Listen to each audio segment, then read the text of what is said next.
We spoke to the forensic psychologist who actually trained Cincinnati police how to better identify and interview suspects of sexual assault. Is there a typical psychological profile of someone who would attempt a stranger sexual assault? It could be someone who's simply more impulsive, acting on urges, which could include anger or sexual arousal, etc.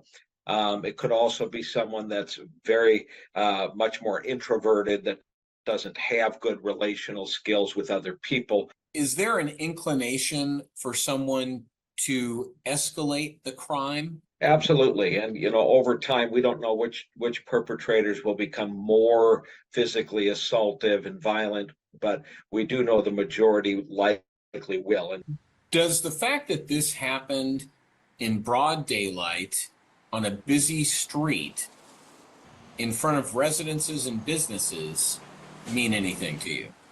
Many of our offenders at the extreme end that have more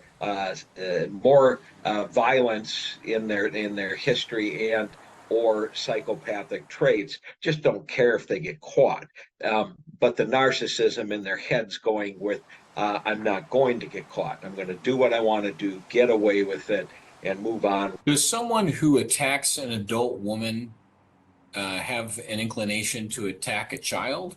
They may have a preference for adults, but on occasion may go after a child or adolescent just because of availability and or when they decide to act out, there simply is a minor present. Oh, this is a person that, again, likely has done this before and likely will do it again. People typically have a minimum of 8 victims by the time we catch them for the first time.